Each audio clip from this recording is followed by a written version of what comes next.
Eish. So I'm saying, let's say, honestly speaking, you have downloaded from the Holy Spirit and you are convinced, you are convicted ukuthi mawunqethe ikhulume le message. Ikhulume kodwa ungayi-attach negama lomuntu. Ikhulume futhi ungafaki isithombe somuntu. Because usuhlambalaza manje ubani umuntu usewenza lento ethi defamation of character. Ke ngiyibuze ke mina indoda ukuthi iwenzani uFacebook, iwenzani uTikTok, iwenzani okay, especially Facebook, TikTok, yes. Yabona ke no X. Yes. Ngiyibuza ukuthi le ndoda yini le eyidayisalana noma efuna abantu bazi ngayo, emarketayo, indoda yenza ivideo.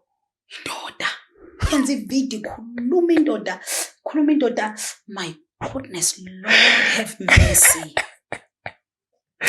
Ikhuluma indoda iziqhantse imthambo. Indoda you know, because they are there out in the public for us to know. So ngisawufunda ke umthetho. I'm doing my LLB and it's my first year. And one of the reasons I'm doing my LLB was, as a pastor, I want to make people to be informed about the laws of our society and of our country, because I feel like there is a gap in the Christendom of abazalwane who just go on, carry as they like, and then they claim the Holy Spirit. Eish. Do you need a spiritual home or a place you can fellowship every Sunday? A place that is accommodative to your family and children?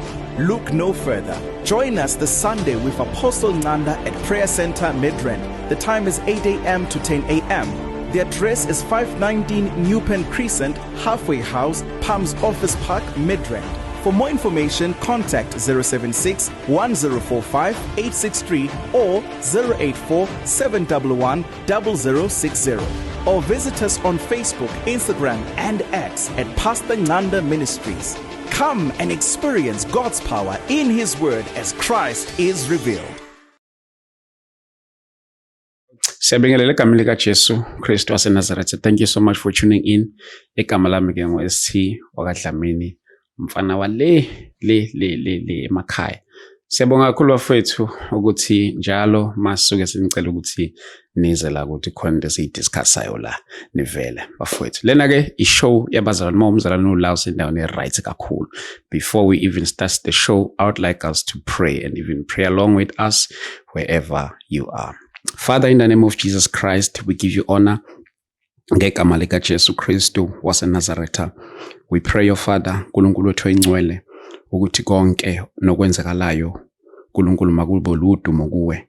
Ngegama lika Jesu Kristu waseNazaretha, we pray your Father, this is not about trends, this is not about, oh God, making our names big.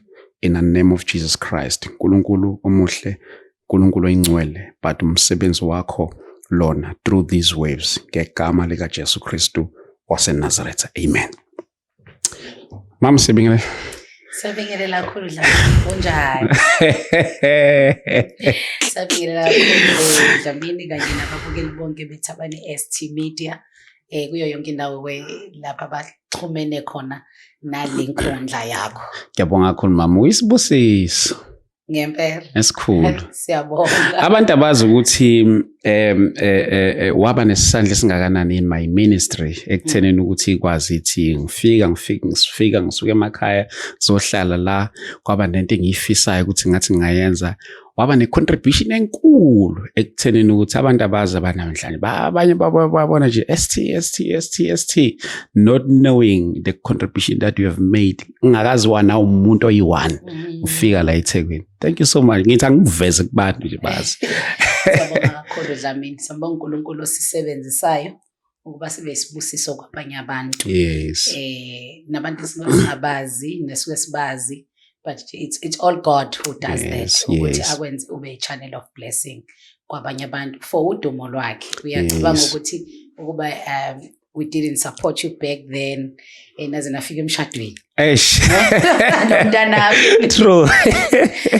Emangosuthu hosting inkonzo, you know, maybe ngabe lo mbono khona namhlanje akakazi uzalo. Mhlawumbe futhi nasenkosini ngaba ugxilanga ngendlela owagcina ngakhona. Because someone may have uthando lokwenza into kaNkulunkulu and bese ngayitholi i-support angawathola ama-resources, then they end up going astray. Thina siqhamuke sishaya umuntu esephumile esandleni, singabukanga ukuthi yini umsukela noma ama-root cause. Were we there to support? Were we there to pray with you? Were we there to advise and correct? Were we there to give you resources that you needed?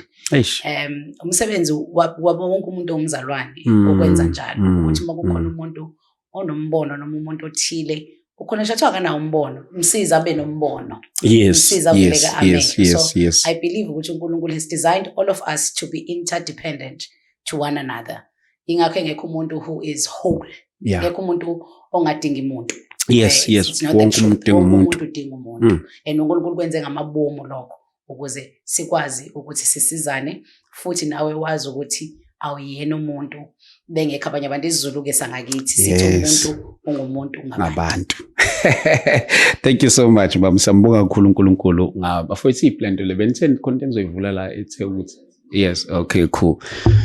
Mama, I would like us to talk about something. I don't have any topic for you, but yeah, dala ngangihlezi ngifuna actually ngathi ungivumile namhlanje ukuthi uyeke kulokho ngifuna. Ngathi okay, ngathi ngisinike le nto efunayo, you just come. So that we can get over this thing and be done. Kuyabonga kakhulu baba. Yazi ukuthi mama, I would like to talk about this thing. Abantu abazi ukuthi mina ngikwazi izolo, it's been quite long.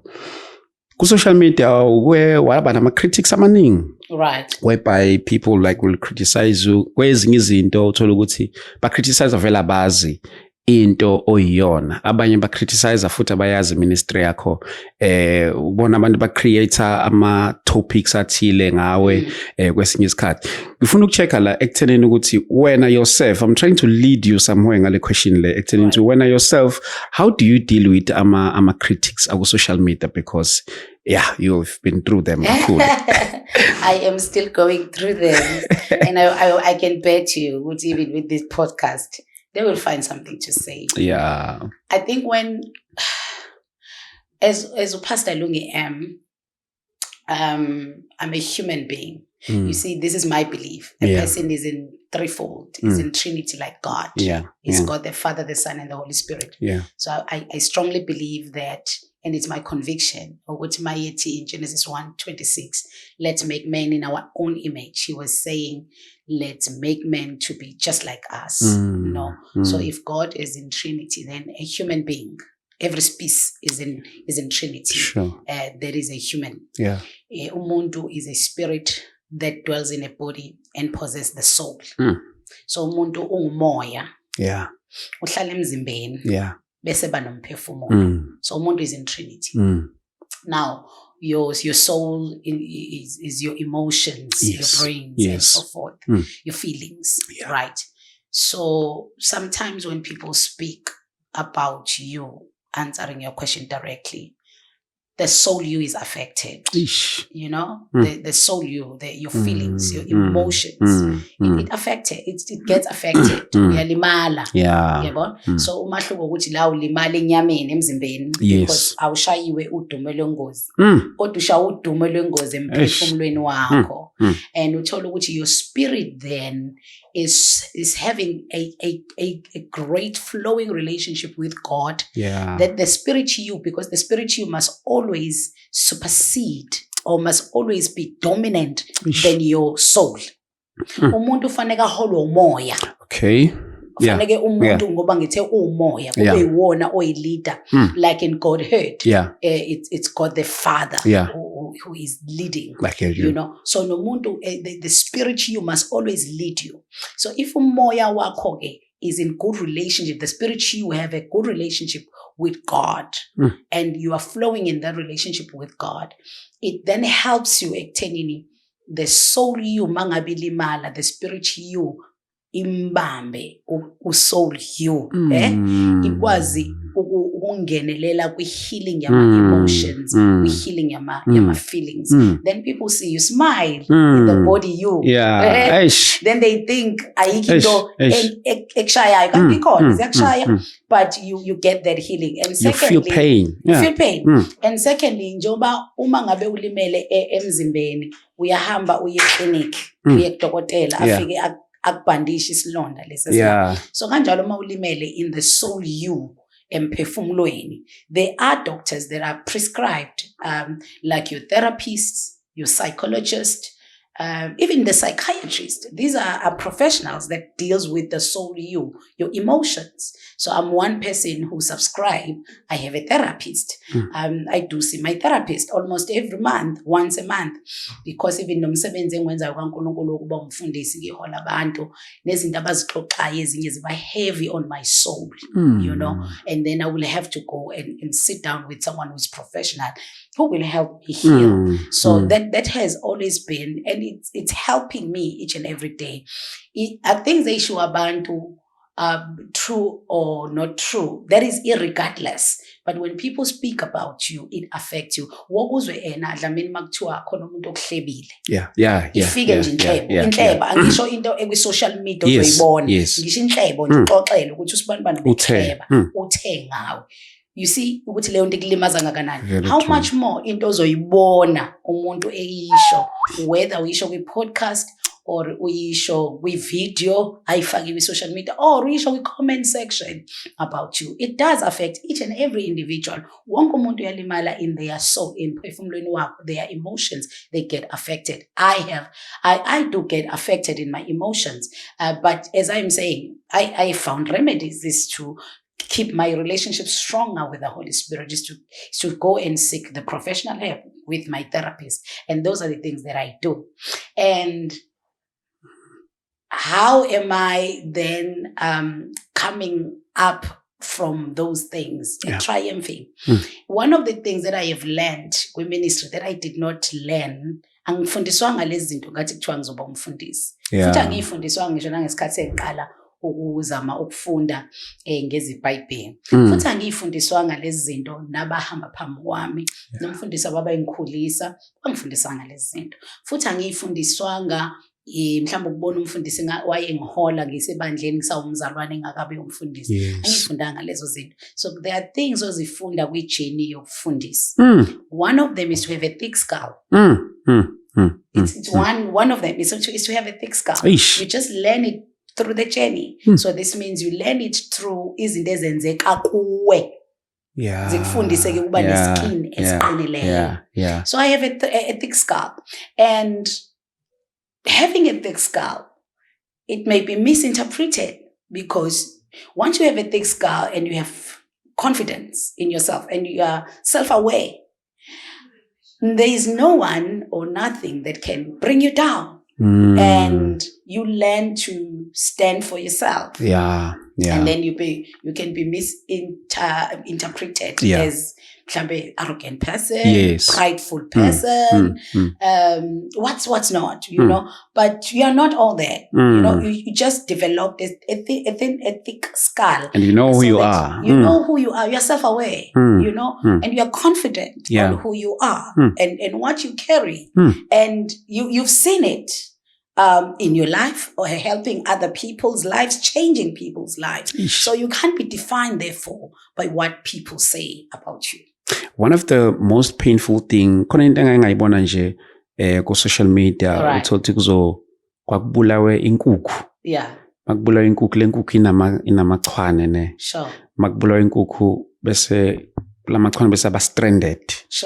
So ngizama ukuyirelate lento nakumfundisi okanye nakumuntu nje in general, so mhlawumbe nomndeni ukuthi as much as behetha yena, forgetting ukuthi there are people who are benefiting from lo muntu loyo thile.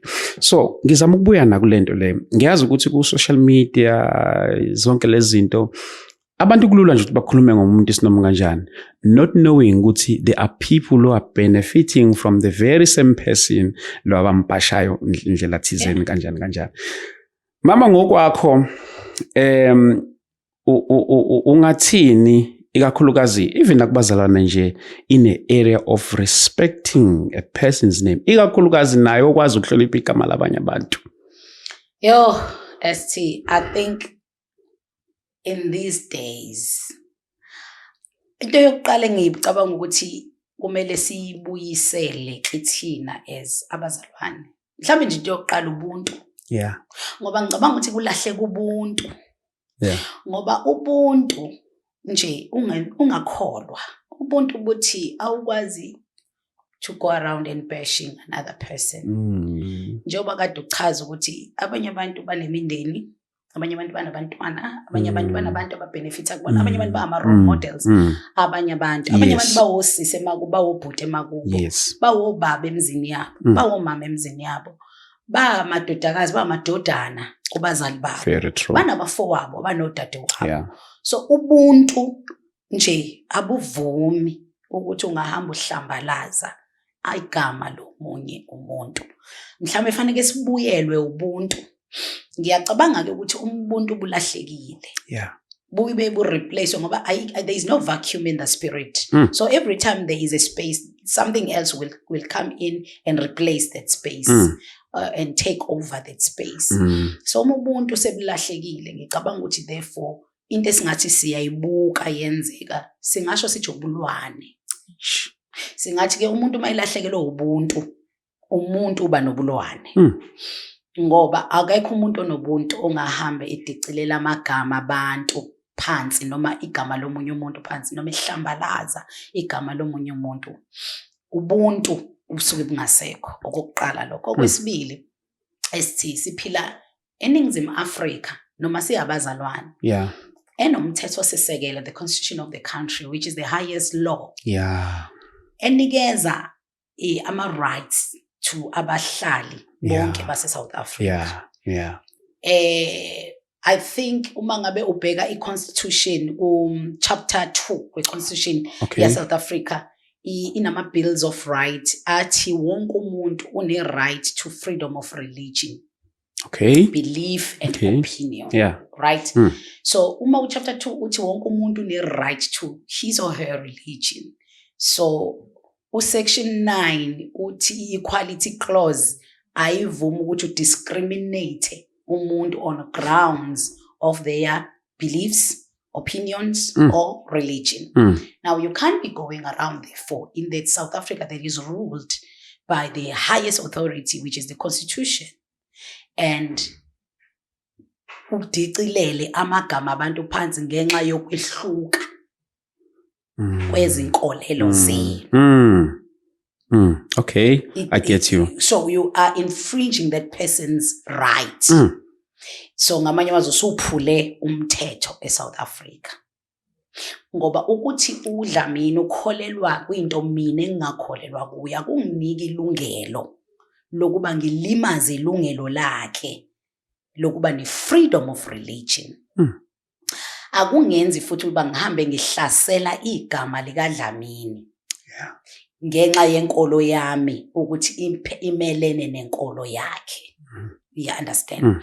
So izinto lezo kufanele sizifunde. Now ngisho lani lento ngisho ngoba ngithi ngithe eqaleni silahlekelwe ubuntu. Then eyesibili asinalo ulwazi. Ingakho ngiqale ngalolu lwazi lwe-South African Constitution. Ngiliquote. Because ukube sinalo ke ulwazi nge-constitution nje ye-country siphila kuyona, ngabe siyazi ukuthi akuvumelekile uhamba uhlambalaza umuntu either nibanga i-religion ukuthi ayifani inkolo zenu noma enkolweni yenu enikuyo ukholo une-opinion lo ehlukile une-opinion yakho. Ngoba you must remember la inquote khona we-constitution chapter number 2 ukuthi section 9 uyamvumela umuntu ukuthi akabe ne-opinion yakhe kwinkolo yakhe. So you can have an opinion that is different from mine. Religion efanayo ye-Christianity.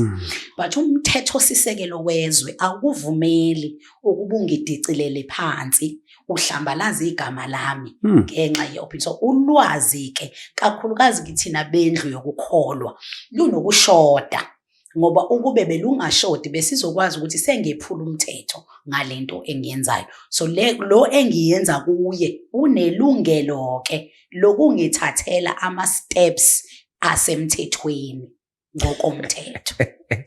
I love that. Yabona mama sengibuyisela back to le singabazalwane siyakholwa and our common ground umoya ongcwele. That's right. So manje nginayo ni right ukuthi mina ngumzalwane kukhona into oyishilo ngami in a public space okanye engishilo mina ngawe in a public space njengomzalwane unayo right ukuthi ungibophe. Nginayo. Section 25 we Defamation Act. Okay. Uyanginika ama grounds okubopha umuntu ohlambalaze wa humiliator igama lami in a public space. In as much as enayo freedom of speech. Right? So then that is why the courts noma ngithi le bill yenzelwa le bill ye law ye defamation uma ngabe ikhulunywa kwenzelwa i-fair balance ukuthi lo unayo i-freedom of speech and i-freedom of expression kodwa futhi nami ngine right yokuthi umthetho uprotect i-reputation yami.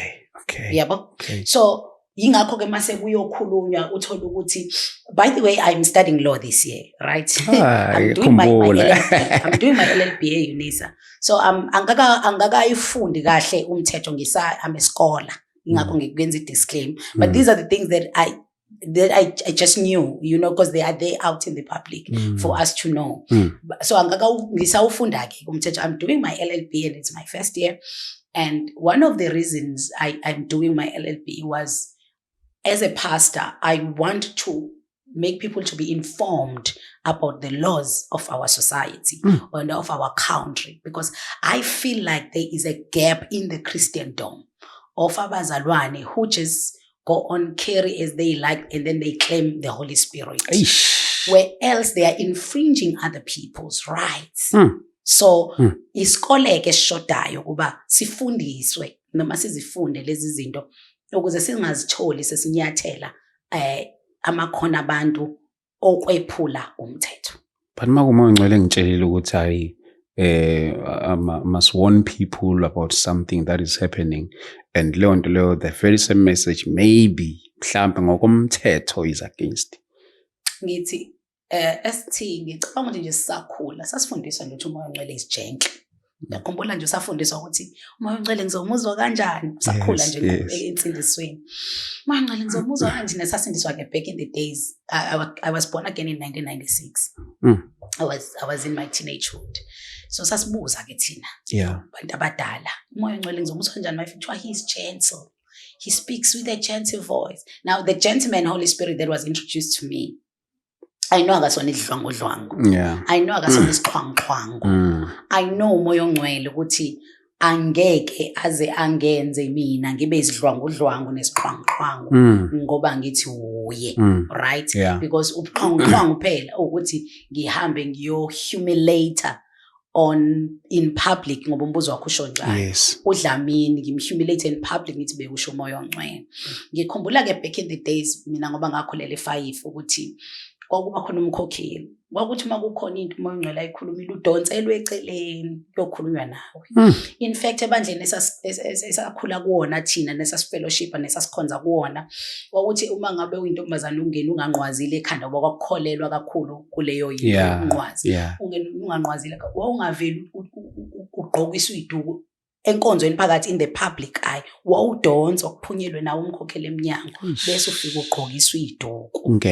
Uyambona njalo lento abantu abadala babeyenza yayinobuntu ukuthi abahlambalazi abantu. We understand in as much as babenza into abakholelwa kuyona, they had a right to their opinions. Okay, so akakwazi ke lo moya ongcwele wethu wamanje esimclaimayo ukuthi asenzise ngisho nezinto nje abadala abahambe phambi kwethu ababengazenzi zokuphoxa abantu kanjani, kodwa babelishumayela ivangeli esingathi omunye umuntu mayilalele athi lamagama akhulunywa la ayalumela, lamagama akhulunywa la umuntu mayishumayela ayalimaza. Babengawa-mention amagama abantu, babeyikhuluma imessage yini nalokhu njani lokhu njani, phendukani umbuso wezulu ufikile. bebizeke amagama omunye umuntu angathi mayiwalalelake sithi la magama yalumela la magama aqoshele amagama yahlambalaza kodwa babengasho hey wena ST no, they were not doing that bazalwane. You know, because once then attach message kumuntu angisakhulumi imessage sengihlambalaza umuntu. So I'm saying, let's say, honestly speaking, you have downloaded from the Holy Spirit and you are convinced, you are convicted ukuthi mongcwethe ikhulume le message. Ikhulume kodwa ungayi-attach negama lomuntu. Ikhulume futhi ungafaki isithombe somuntu. Because usuhlambalaza manje ubani umuntu sewenza lento ethi i-defamation of character. Zoyisho nale mama ngamabomu sasekuyo leke defamation of character. Sengikwenzile konke lokho ngakuhlambalaza nayo lesinzithi in the public domain bonile lapha kamama Mkhuba abafowethu lapha ade benze yonke lento lena abayenzile maqede wababiza beze esontweni mathi wangihlambalazile ku right ukuthi ngize futhi nami ngizoxolisa ngoba ngihlambalaze mhlawumbe let's say ngihlambalaze eceleni bese ngizoxolisa kuwe ngiyazi ukuthi nayo le ikaba itopic nje ethile kwabanye abantu ukuthi mhlawumbe angikwazi ukuhlambalaza public bese ngizoxolisa eceleni so le ukuthi ngihlambalaze public bese futhi mase ngizoxolisa ngixolise futhi public, is it right? Mhlamba siqale sithi iprinciple yobuntu ithi uma ungone esidlangalaleni ngihlambulule esidlangalaleni. Principle yobuntu ithi uma uthuka umndeni wakwaMagwaza esidlangalaleni ophinda ubizwe inkosi induna kubizwe isigungu futhi somhlangano uzoxolisa la esigungwini ukuthi umndeni wamaGwaza ngohlambalazile ukhiphiswe isijeziso ngemva kwalokho phambi yes sicela inkomo phinda ulethe inkomo phambi kwasi isigungu laphansi kwesihlahla. I-principle yobuntu isho njalo ithi wone noma ungihlambalaze so gezi igama lami phambi kwabantu. Then bese kuba le yesibili ke yomthetho njengoba ngisho ukuthi ezomthetho ingangifaka kakhulu bakhona sebefundile. Mina I'm having an interest and I'm still a scholar. But ngiyazi ukuthi uma ngabe kukhishwa la amaphepha lapha enkantolo for instance le case okhuluma ngayo mina engafisi ukukhuluma ngayo makukhishwa le amaphepha lapha enkantolo kuthiwa uST Media icala liyamlahla kuyaye kubhalwe lapha enzansi ukuthi fanele wena wenze lokho kuzosatisfy lo omonile, right? So kukhona amagama akabhalwayo lapha yana enzansi. So lo monileke uma yena kuzomsatisfy ungakhohlwa ama damages inkomo sazoyikhipha yokuhlanza umuzi wakaMagwaza kodwa futhi usazoza uzoxolisa phambi kwesigungu naphambi kwenduna naphambi kwabo konke imindeni ekhona ngixolisile phela ngikhiphe. So nalapha yana ke kwezomthetho ikhona into yokuthi uma kuthiwa khokhela abameli bami ngoba ungihlambalaziwe usazobakhokhela ngoba phela ukuthi uxolisile akubakhokhela abameli. Okwesibili uma mina ngithi kuzongisatisfy ukuthi uzoxolisa phambi kwebandla lami kube khona futhi amakhamera ngoba nami ngihlambalazwe phambi kwawo kumakhamera abazalwane bami babonile. Abazalwane ke engikhonza nabo mangithi abazalwane bami ngenzela abazalwane laba babukayo Nkosi bahlezi bethunukala ingabathunuki lento yokuthi ngithi abazalwane bami ukuthi ngisho ukuthi so abona bakaJesu abamno bazalwane, that's how we speak. Sithi bazalwane bami uyabona, that's how we speak. Wami mfundisi wami andinathi yakhe mfundisi wami, you see that's how we speak. Abazalwane they are awfully sensitive ezinto engathi sure. So ngithi angilungise leyo masinyane mangithi ke abazalwane bami ngisho ukuthi abazalwane laba engikhonza nabo bayibonile le. So mangabe usuxolisa nginalo ilungelo kumina linyazwa humiliatewa ukuthi ngithi yini ezongisatisfy. Kusangenzeka futhi ngithi no hamba uyoyenza kwi-podcast yakho ST uyoxolisa khona, you understand. Kusangenzeka futhi ukuthi ngithi I know njengoba sesixolele ukuminzi yini mina ezongisatisfy ngoba ngibuka i-damage ngoba ungayikhohlwa leyo into fanele ngicalculate i-damage oyenzile Yeah. uma i-damage oyenzile inga-affectanga abazalwane inga-affectanga i-society at large then singaxolelana sisobabili but mangiyibona ukuthi i-damage oyenzile ngathi uhumiliator assassinate i-character yami udefame i-character yami ilimaze hayi mina kuphela ilimaze indlela umphakathi noma i-South Africa engiviewa ngayo then ngingathi yenze kanjalo so it depends on the damage that you have done kodwa noma ngabe yiphi into ezosatisfy nansi into ebalekile Yeah. ezosatisfy mina ukuthi ngempela uyazisola iyona ezokwenzeka Bazalwane bami, isigxivizo lesi esikhona asiuqapheleli ngempela social media. If umzalwane zama ukusebenzisa ngendlela yokuthi you are advancing the kingdom, zama ukusebenzisa ngendlela ethile. Ngiyazi abanye usebenzisa ngendlela engafani, abanye baphusha ibusiness, abanye badayisa izinto ezithile kuona, abanye benza lokho nalokho kodwa kungahlambalazi umuntu. So ke njengoba besiyise kasathi ukukhuluma noma even off air about land yoku respecta amagama wabantu ukuthi kukhona abanye abantu even nayo lo thulta uhambelana naye kulowo msangano wakhe awenzayo khona abantu ababenefita kulo msangano loyo khona abantu abaphila nabawuthandayo so the moment ushaya ikhanda lakhe awulimazi yena kuphela ulimaza nalaba abancela kuyena so asiuqapheleni bafowethu social media mama social media phenduka enye indlela nje even ebandleni kubazalwane the ways izinto sezingakhona manje uyabona manje ngibona athi ngidonsa umoya ngine concern kulezi sikhathi esiphila kuso yabazalwane kodwa iconcern yami kakhulu ikubulili besilisa uyazi ukuthi mina ngazi ukuthi indoda nje ayikhulumi nje indoda ngazi nje mina indoda nje indoda nje ayikhulumi indoda mina ngazi nje mina indoda kuye kuthi kuthiwa yazi kuze kube khona isisho noma ngesona isisho sesiZulu kodwa isisho nje sesenziwa abantu esithi ukhulumela safuthi engathi ngathi umfazi ngoba lento yokukhuluma i-identify yabona manje ke ngike ngiyibuze ST ke ngiyibuze ngendoda mina ku social media nje yokuqala into indoda ku social media nje engana business engena ministry engena anything that you can push that you want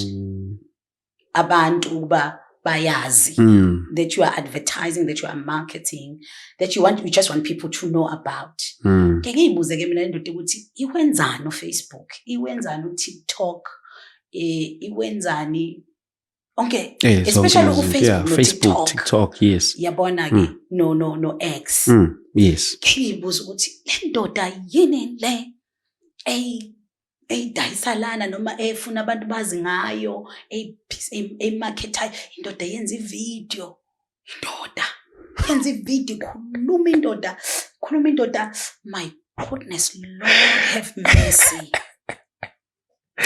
ikhuluma indoda iziqhantse imthambo indoda ngiyibuza ukuthi lo baba wawubaba olahlile nje lo bhuti kwenze njani uzokhula indoda enjani ngoba mina ngazi ukuthi indoda nje ayibi kulezi zinto zayixhongololo zokukhuluma yabona am I saying indoda fanele ifele ngaphandle no I'm not saying that but I'm saying kulezi insuku esiphila kuzo esithi kubazalwane ugcwele amadoda abhala ama-essay indoda ibhale kwamina ngomuntu wesifazane ngikhathala ukufunda ibhali i-essay ku-Facebook ingena kuma-comment indoda ku-Facebook wonke umuntu la kunomsindo ngakhona leyo ndoda ikhona hayi bazalwane ngeke nginayo nje i-challenge siqale nje lapho ukuthi nginayo i-challenge mina yamadoda agcwele yonke indawo ngokukhuluma Dlamini ST wonke uFacebook wonke uFacebook bani post uDlamini ST nangu uyavela uDlamini bani paragraph uhambe phendula khona nezinhlamba khona la kodwa umuntu uthi umzalwane usindisiwe I do have a challenge yokuthi what kind of a society are we building what kind of the future of the South Africa we are making. If we are going to have amadoda alanda ngalolu hlobo, amadoda yalanda amadoda kwi-social media. My goodness Lord, indoda yenza i-video ku-TikTok, yenza i-video ikhulume kunyanta umzimba, ikhulume ngathi ungayimboza, ikhulume ngathi ungafuna ukwazi ukuthi ubaba kabani lona, ikhulume ngathi ungabuza ukuthi uNkulunkulu wami inkosikazi wakho uthini la khona, iy'ngane zakhe yithini, ngoba amadoda namhlanje ayakhuluma.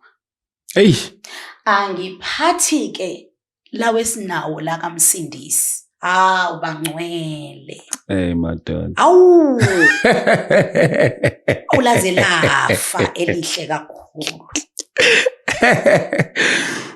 That's where I think ngine problem. I honestly nginayo challenge lapho. Mhlawumbe ukhona kodwa umuntu ongangiphendula. But suke beshumayela nje. Khona ayalanda. Uyabona khona amanye nje ukuwabize nawe la kulolu hlelo lwakho. Khona ngake ngayibona indoda ikhuluma izijuluke, indoda ikhuluma izimemezi, indoda. Ayishumayeli le ndoda, ngithembe nayo umuntu oshumayelayo, hayi umuntu okhuluma business. Umuntu olandayo nje okhuluma zonke iy'ndaba. Kwazi wonke imtrendo. Hayi man, mawuyindoda khona into efanele kwedlule. Uvume kwedlule nje uyindoda, uvume ubudoda lobo. Yabo. Abanye bethu amantombazane nje ngengwezwe uyabona nabanye ke abahlakaniphile nje ukuthi indoda ene social media nje no uyabona ujabule uthi awubazi kanti bakhona abantu abayibonayo lento ngoba at least ibala ku social media ngoba khona into le oyiphushayo yeah uyabona indoda engena ku social media ingenela ukulanda khona na ukubabize la balande uyabona nje kuba ngathi uhleli nami nje uba mina ngilanda nje ngoba phela mina ngumesifazane nginalo ilungelo lokulanda abakwethu lento yokulanda ingathathwa nature kuthini ilanda indoda lana kulolu hlolo lwakhe iziqhansa amathe ilanda nje ilanda ikhona engekho uyabona indoda ayifuneki leyo nto bazalwane ayifuneki bazalwane leyo nto imbi yelulaza isithunzi sabudoda ilulaze unkosikazi wakhe ilulaza abantwana bakho ilulaza umndeni ophuma kuwo ilulaza isibongo sakini okumele uzivikele bese ilulaza ke umzimba nje kaKristu iyasilulaza njengabazalwane indaba yamadoda akhulumela safuthi ayishumayela indoda asizwe kishumayela kwawo yabo asinankinga ke hayi ukulanda mina khona abantu abalandayo ubafica uzobabona la kwi-comment yabona ufuna ukungiprove hamba ngena kwi-comment section yale podcast uzofica amadoda ayalanda my goodness amadoda asefunda ukwenza ama-fake account amadoda ilo mkhuba lo ungenile lo mkhuba loyo athuka inhlamba amadoda umuntu wesifazane nje sonke mina nje isekwaba igama lami ngithe angisathuki yabona ngoba mina nje igama lami nje elinye amadoda nje angiqambe lona alaka social amadoda ka social media hayi amadoda no ayithina siyahlala ema-boardroom namadoda amadoda wanazi inkingi ngisho lawo ka social media yabona sasiqamba amagama umuntu wesifazane nje uyis uyabona lelo gama nje asibiza ngalo azayincome amanye athi alithathe eBhayibhelini alithathe indoda elandayo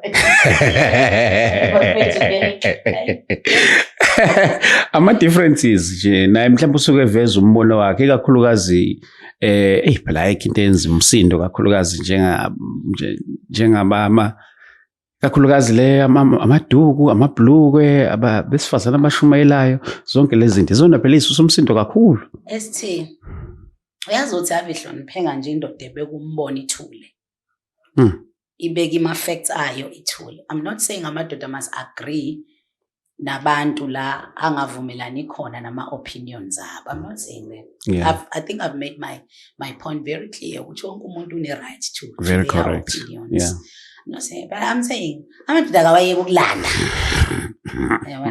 la uyaphithizela lapha comment section yakho kule podcast phithizela amadoda ayalanda azaphikisane amadoda wakakiyeke nje ukulanda ake just speak your opinion as a man. Uyazi ukuthi ubaba wayekathi sengikhulumile ngicanda nakini kadla yeah ubaba wayekasho njalo athi akhuluma bese ethi sengikhulumile and awukwazi ukukhuluma after iphelile noma ngathiwa niyarenta la niyakhuluma ubaba usethule indoda isithule nje ayisaphawula yes ngoba yona isibekile yaqeda lamadoda angaqeda ukukhuluma thabani asindisiwe ngeke Dlamini masanidlala ngathi i-wrong leyo nto akuqale kulunge nje leyo into leyo bese kulunga ke lento number 2 yalezi ingane ezi-free yabona abantu aba-free abanesikhathi abangekho busy aba-free abangekho busy ake bencipha abantu abangekho busy uzobona izoncipha lento okhala ngayo yabantu abakhuluma isinoma kanjani ku-social media bahlale bethuka abantu bedicelele izithunzi zabantu phansi izonciphisa ukuthi abantu babhizi uma ubhizi awunayo i-energy yokubhala ubusuku nemini yabona abantu ake bebe busy thola into ongayenza uma ungaqashwa bheka egcekeni lapho kini uhamba uyothenga umanyolo nelokhu nganama-seeds utshala nje noma izivande uyabona njengoba ubona iy'hlahla lezitshala nje into ekanjena nje noma thiwa incane kangaka kulungile tshala uchelele lokhu uyogada otamatisi ithole into wonke umuntu akayithole into angayenza uma kuwukuthi ayikho indawo yokutshala ekhaya kulungile klina kuwasha amawindi nje kuwasha iy'ndonga akube busy wonke umuntu akayitholi into angayenza uma kuwukuthi awuqashe uqale wena umsebenzi yabona thola noma abantu abafuna ukwenziwa amakhanda uyabo usiluku osinuphi singeze ama-podcast nje emakhanda usiluku osinuphi thola into ikhona into ongayenza wonke umuntu ikhona into angasukuma yenza ngoba lento yokuba too free ungenzi lutho ikunikeza isikhathi sokuthi unikeze isitha isikhathi sokuthi sisebenze ngawe and uzungaboni ukuthi usathane usesebenza ngawe fanele uma ubhala i-comment yazi ukuthi Thabani khona isikhathi la umoya ongcwele akhuluma khona ekuconvictor uthi uyatype akudelethise ungakaphosti usuke ungakabi ne-relationship nomoya ongcwele estrong umoya ungakayenzeki leyo nto uthi uyatype uyabhala avele umoya ongcwele athi it's wrong uvele uyidelete engithi usuyipostile umoya ongcwele uze ungenakho ukuthula ngaphakathi uhambe uyoyidelete abantu-ke ake bebe nayo leyo nto yesithathu i-relationship nomoya ongcwele izosiza ekuthenini uzoyigada into oyibhalayo noyikhulumayo kunemsindo bafowethu esingasoze sengeza kule point lakho lokugcina lokuthi abantu ama-opinions ahlukile when it comes to amaduku amabhlukwe nabefundisi besifazane bafowethu ngani zakwethu la kwaMsindisi khona izimpi engenasicoco khona izimpi esingasoze saziwina yabona-ke le mpi yale debate lezinto zowu-3 mhlawumbe angi-ede nalezi noku-make-up lokho esikwenzayo mina nje lokho engikwenzayo ngiyibale mina namacici ney'nzipho lezi engiy'fakile nama-weave ngine-appointment manje uma ngisuka la ngiyokwenza i-weave njengoba ngingayenzile ngenzela ukuthi kungabe ngathi angisayenzi ngakho sengikhuluma ngayo cha ngisayenza nanenye konje abayibalayo yabona lezo zimpi bafowethu ayinaso isicoco futhi ngeke siyiwine yazi indaba ngisho njalo so lokhu ibandla laqala from just after the mainline church maqala into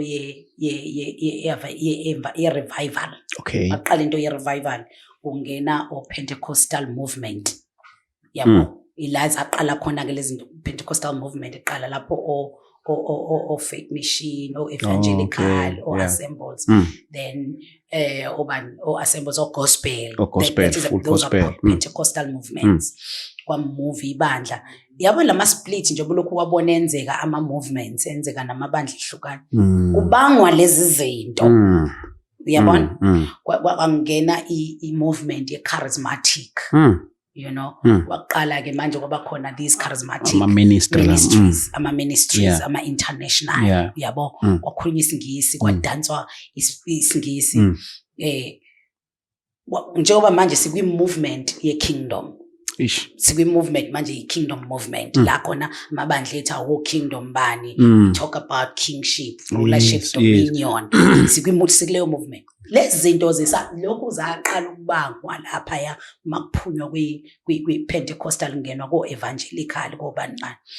Ama-debate that has always been there. Mangithi impi engenasicoco, I mean it. Ngeke lutho. Ama-debates lawa that have always been there bazalwane. Impi esingeke siyinqobe uma ngabe siqhubeka sithi solwa yona. Ikhona impi okumele siyinqobe yokuzuza imphefumulo. Sizuzela kuKristu.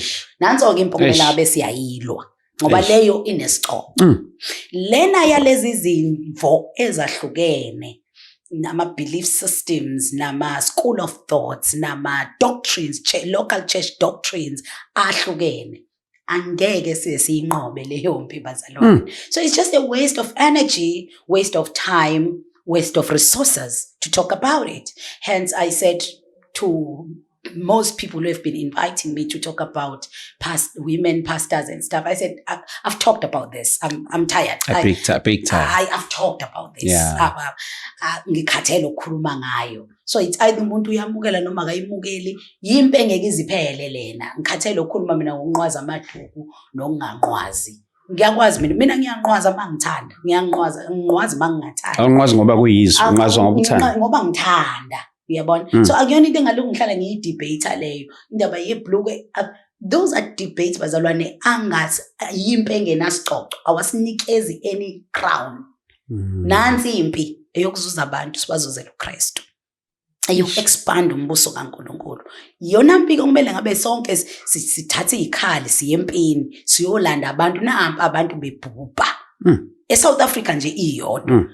Community nje yangakini iyodwa. KZN region engiyona iyodwa. eDurban iyodwa. You know, there are many people who must come into the knowledge of Jesus Christ. And that's what we should be busy about. We should be busy talking about. We should be busy exploring.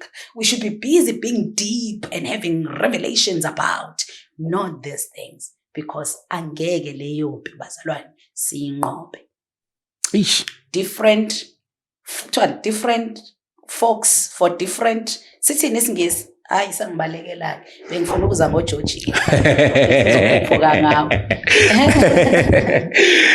No mama siyabonga yazi ngiyazi ukuthi bengihijackile nje umuntu ohleze busy asingithi hayi no sizama nje ukuthi sikuhijack kulesi sikhathi sakho lesi ngakho bengithi bengifuna ukuthi siyibuke ikakhulukazi le yama ministry ikakhulukazi nabazalwane abakhona lapha ku social media mhlambe sithi sukubukisana kuyona asikhulumanga okuningi futhi nje nama ngikisanga into eziningi wenza ukuthi ngiphinde ngibuye ngenza ukuthi ngiphinde uyanza ngiphathe kahle angibuzanga izinto ezinzima. No, ST mina I can tell you now ukuthi ikhona into esingayenza thina nje abazalwane. Eyokuqala nje ukuthi ake sibuyele ubuntu. Eyesibili ukuthi ake sibe nesikole ngumthetho sisekelo wezwe.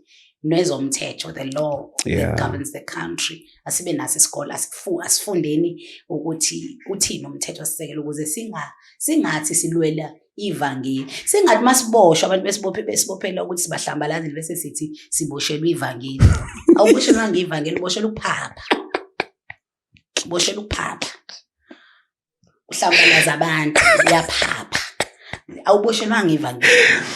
Singathi sihlambalaza abantu bese sithi no Paul no silabafa kweJeki ilongeni kulungile nathi asiye bazalwane singakhohlisana. It's a totally different thing. A totally different thing. Labo babeboshelwa ivangeli lele ngikhuluma ngalo ukuthi ake senze lona nathi siboshelwa lona hayi ukuboshelwa ukudicilela phansi isibongo sikaDlamini ngoba thina befundisi bamanje sesivukile sikhathele ukudelelwa abantu belimaza amagama ethu.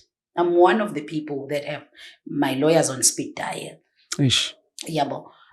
It's just that kuzwakala kuba ngathi kuhash kuba ngathi awusenakho ukukholwa bakukhotela ivesi elithi musa kanjani umzalwane abasane court.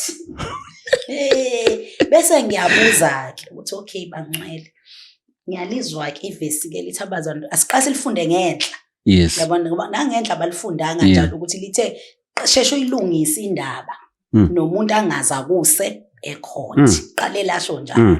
Yabo. Kodwa bona bajaha kuleya part. Kule ngxenye le. Yes. Bese ngiyabuza mina ngithi if someone was to come into your house and rape your wife, will you pray? Eish. Or will you take that person to law? And that's justice. Abanye bangenza worse. Will you pray if someone can enter your house and sodomize your husband or your boy child? Will you pray? Or uzothi uthandaza kodwa ubuyekela umthetho uthatha indawo yawo? Bese ngiyabuza-ke mina ngithi if someone angena endlini yakho antshontshe izinto awusiwafonela amaphoyisa nasi isigebengu? Will you pray? Hayi bazalwane, let's not be hypocrites. Wonke umthetho uyabona-ke nalo uzothi-ke omunye ongafuna ukucabanga njengamanje uzothi-ke ozobe vilapha ukucabanga hayi ngoba engakwazi uyavilapha nje. Uzothi-ke ngihlanganisa izinto engahlangani. Ziyahlangana ngokomthetho ngoba umthetho uwodwa South Africa. There is law, right? Yeah. Uyisiphula umthetho when you are defaming a character of a person. Uyisiphula umthetho. Yeah. Nalo who raped, nalo who hijacked, nalo who who did irobbery kwakho. Nabo bayini? Uyisiphula umthetho. Yes. So nonke-ke nilento ekuthiwa yiphula umthetho. NakuNkulunkulu futhi lo ohlebile nalo wenzeni noma ngabe yini lento engicabanga ukuthi isono esikhulu. Yes. Igama lakhona yini isono. Bonke benze isono into elinganayo. Kanjalo-ke nala kumthetho bazalwane.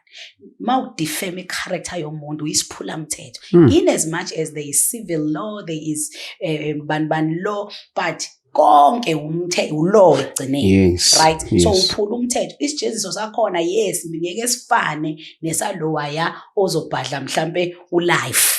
Esakho mhlambe kuzoba i-community service, mhlambe esakho kuzoba ukupay ama-damages nokuxolisa. Omunye uzoyongena ejele, yabo uzohluka ngama-sanctions. Kodwa konke ukuphula umthetho. That's my point. That's my point. I get it. Ukuphula umthetho wase-South Africa ngoba e-South Africa sinomthetho. Asiphili nje ezweni elingenawo umthetho. So as abazalwane, let us handle ourselves with caution and know ukuthi siphila kwizwe elinomthetho. Uma sephula imithetho sizojeza bazalwane. Futhi akekho umuntu ozomkhumbuza ukuthi umzalwane mase esekumele alwele ilungelo lakhe. Kodwa ngesikhathi wena usalimaza ilungelo lakhe ukhohliwe ukuthi uwumzalwane naye uwumzalwane. Ngesikhathi udefame i-character kaDlamini awukhumbulanga ukuthi wena umzalwane. Akumele udefame i-character yomuntu, akumele beyisiphula umthetho. Ngesikhathi udefame i-character kaDlamini ukhohliwe futhi ukuthi uDlamini naye uwumzalwane. Umfowenu enkosini akumele umlimaze kanje umhlambalaze kanje ukhohliwe lokho. Kodwa uDlamini eselwela ilungelo lakhe protected by the South African Constitution and the law of our country. Wena usuyakhumbula ukuthi uDlamini umzalwane. That is hypocrisy.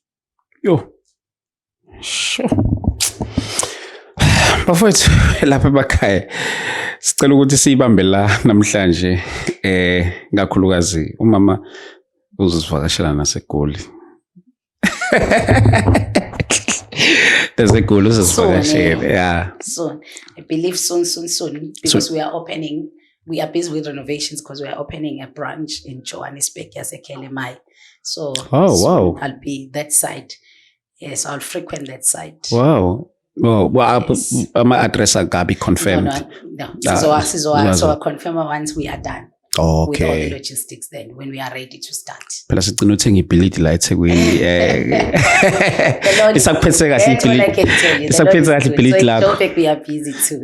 Ya lisiphethe kahle kakhulu uNkulunkulu muhle siliphethe kahle ibhilidi alikwazi ukusiphatha ithini ezoliphatha yeah konje phela yes konje sina address la eThekwini it's Stalwart we are in number 100 Stalwart Simelane Kingdom Life Ministries International singena njalo ngesonto ngo9 ekseni kanti ngolwesine siba nemkhuleko sibiza ngama effective prayers iba ngo6 ntambama ngo8 yes okay emsebenzini then on Saturday morning from 8 to 9 siqale ama Bible studies ama Bible studies and Fridays 6 to 7:30 sine youth service abantu abasha bonke nje ba around Durban nabahlala kuma rest siyabamem ukuthi baye khona konza abantu abasha imnandi kakhulu ilito lapho pastor iThedi and then i Bible study ilito umfundisi uSanele Gagashe your friend uzondi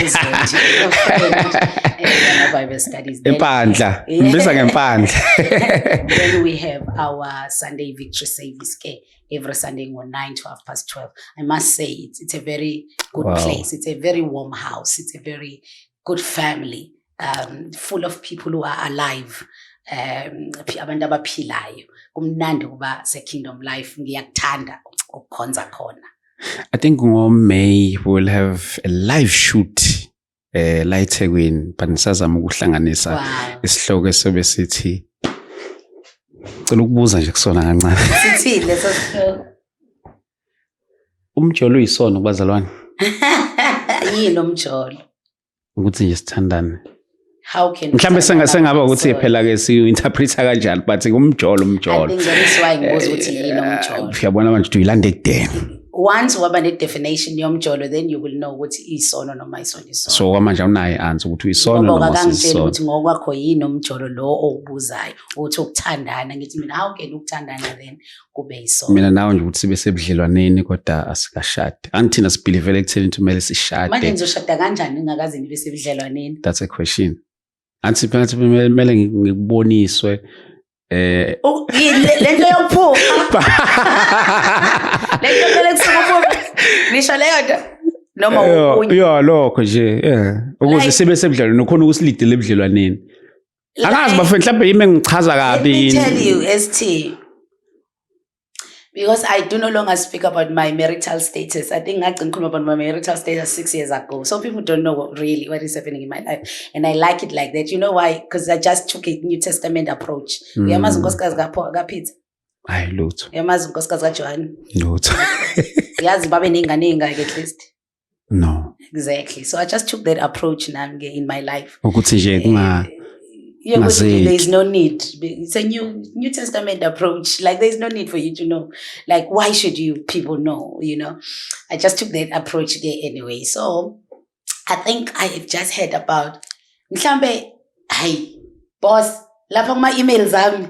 I don't know. Baningi ama emails awa receive ayo lo ama emails ami abantu bangiphuphile.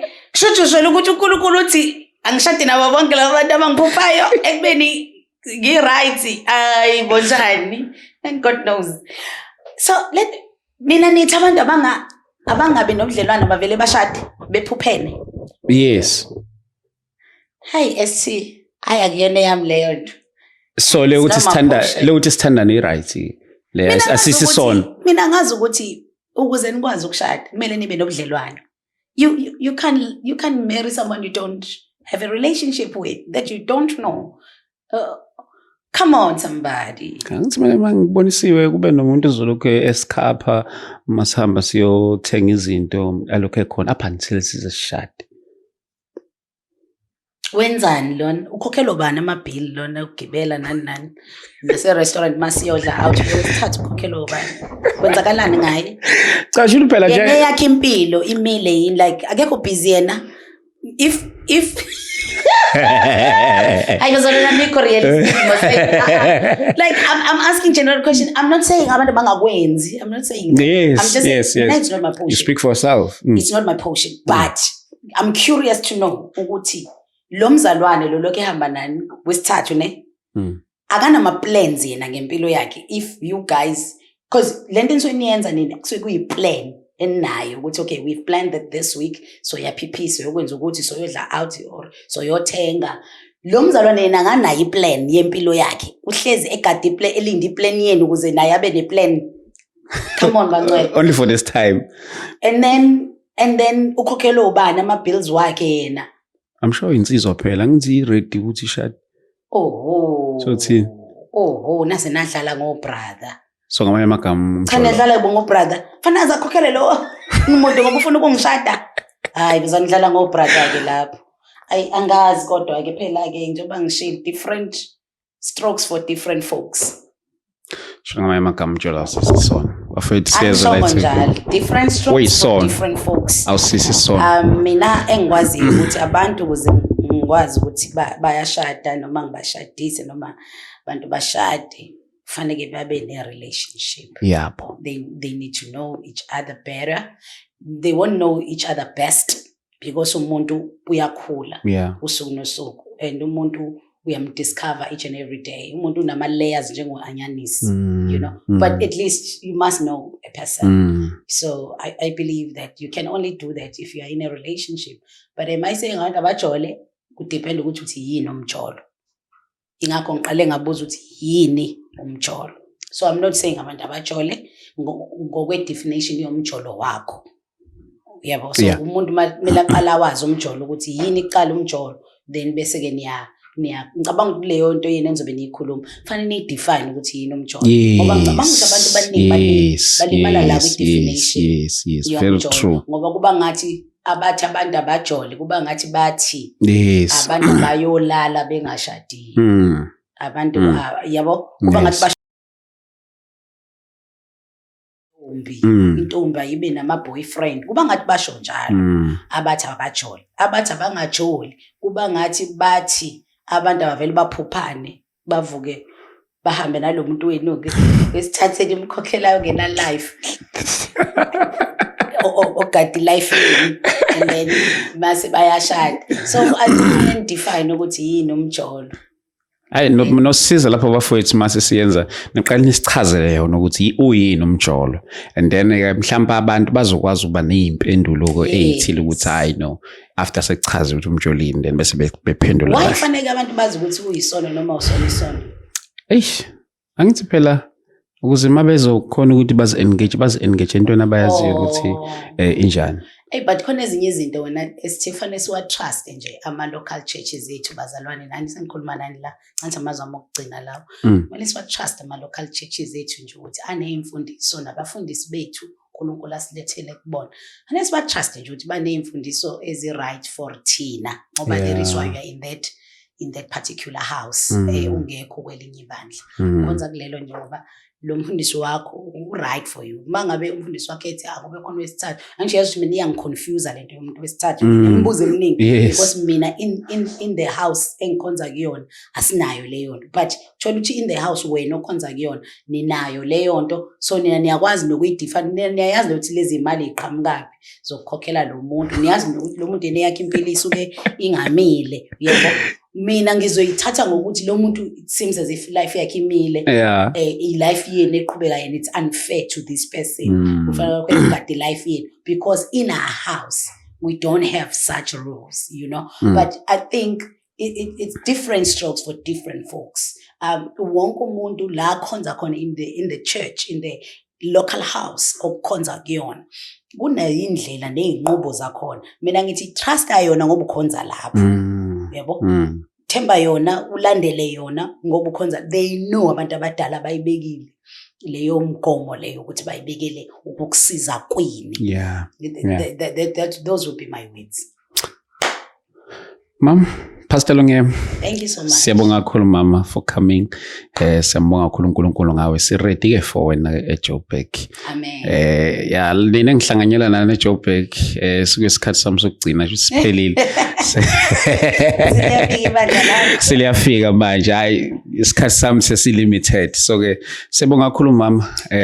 Siyabonga kakhulu. Bafowethu siyabonga kakhulu emakhaya. uNkulunkulu anigcine ke anibusise sibonane ku episode yethu elandelayo. God bless you. Amen.